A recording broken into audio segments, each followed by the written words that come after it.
बिस्मिल्लाहिर्रहमानिर्रहीम। मेरा नाम राजा उमर ख़त्ताब है और मैं CTD कराची में हूँ। ये वीडियो मैसेज मैं इसलिए रिकॉर्ड करवा रहा हूँ ताकि इस पर फौरी तौर पे ना लोगों को इसके बारे में अवेयरनेस हो कि इस वक्त शहर में या पूरे पाकिस्तान में किस किस्म का एक स्कैम चल रहा है। वो तो इस तरह की आपको अचानक कॉल आती है कि आपके एक करीबी रिलेटिव या करीबी भांजा भतीजा कोई भी जो होगा उसको जो है पुलिस ने पकड़ा हुआ है और थाना सदर फलां सदर ये कोई भी डमी नाम इस्तेमाल करेंगे और कहेंगे कि जी उसको किसी लड़की के साथ पकड़ा है या उससे कोई ड्रग्स मिली हैं और इतना प्रेशर करते हैं आपको। फिर कहते हैं जी इससे बात भी करवाते हैं। बात जब करवाते हैं तो जो लड़का आगे बात कर रहा होता है आपसे वो डमी होता है, लेकिन वो अब इतना रो रहा होता है कि आपको ऐसे ही लगता है जैसे कि वाकई वो आपका कोई रिलेटिव अजीज है। और फिर वो रिक्वेस्ट भी करता है कि माँ बाप को ना बताना वरना मैं प्रॉब्लम हो जाएगी, ये हो जाएगी, वो हो जाएगी। तो उस दौरान क्या करता है कि जी वो जो दूसरा जो मास्टरमाइंड है वो आपको खूब लंबी तड़ियाँ देता है और उसके बाद आपको परेशान इतना कर देता है और फिर आपको इस चीज़ पर एग्री कर लेता है कि जी आप पैसे भेज रहे हैं और आप उसको छोड़ दें फौरी तौर पे। आप ये नहीं करते कि आप उस बच्चे से रब्ता करें उसके नंबर पर या किसी के से कि क्या वाकई उसके साथ ये हुआ है कि नहीं हुआ, क्योंकि उन्होंने जिस बंदे से बात करवाई होती है आप उसी प्रेशर में होते हैं कि शायद ये वही बच्चा है जो मेरा भांजा या भतीजा है।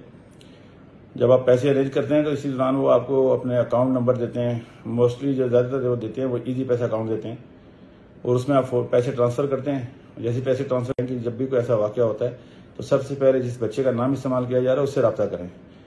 जब वो रब्ता करते हैं उससे पहले सारा काम हो चुका होता है और हमने भी इस पर काम स्टार्ट किया है। अभी लोगों की कंप्लेंट्स आई हैं कुछ हमारे पास, इवन ये कि ये काम किसी और डिपार्टमेंट का है लेकिन ज़ाहिर है हमें करना है अपने मुल्क के लिए।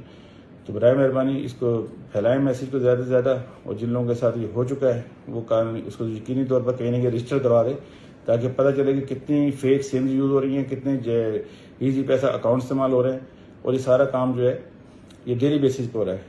तो ये गुजारिश है कि बस आप लोग ज़रा इस पर तवज्जो दें और इस मैसेज को पब्लिक के इंटरेस्ट में ज़रा इसको वायरल कर सकते हो तो थैंक यू वेरी मच। इस बंदे से बात करवाई होती है आप उसी प्रेशर में होते हैं कि शायद ये वही बच्चा है जो मेरा भांजा या भतीजा है।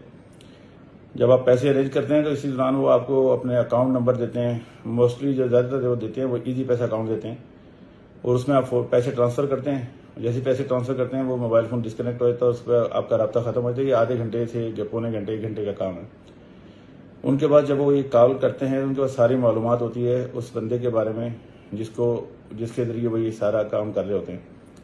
तो मेरे ख्याल में कि उनके पास ये सारी इन्फॉर्मेशन ये सोशल मीडिया के जरिए आ रही है। जो आपका कोई अकाउंट होगा, इंस्टाग्राम है या बाकी जो आपके सोशल मीडिया अकाउंट हैं उसके जरिए लेते हैं और उसके बाद उनकी फैमिली से डायरेक्ट कॉन्टैक्ट नहीं करते, उनके करीबी रिलेटिव से करते हैं ताकि वो ये भी साथ में कहते हैं कि माँ बाप को ना पता चले। तो जितनी देर में आप ये चीज़ों में उलझे हुए होते हैं, पैसे इकट्ठे कर रहे होते हैं और पैसे भिजवा रहे होते हैं उनको, तो उसके बाद वो जब डिस्कनेक्ट होते हैं आप जब रब्ता करते हैं तो पता चलता है जी वो तो ऐसा कोई सीन था ही नहीं। आज भी एक वाक़या हुआ है जिसकी वजह से मैं वीडियो बना रहा हूँ कि एक बहुत ही मतलब हाईली एजुकेटेड पर्सन हैं, उनको कॉल आई और उनके भतीजे का नाम शाम लेके उसको बताया और उन्होंने उनको 20 अपने अकाउंट दिए ईजी पैसा जिसमें उन्होंने 50-50 हज़ार डाल के इसको 20 लाख रुपए उनको पैसे भिजवाए।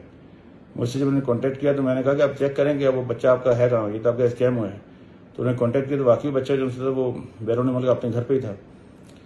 तो ये जो काम है मेरे सामने 7 केसेस इस तरह के आ चुके हैं अभी तक, लेकिन इसमें कम अज़ कम 100s में है और ये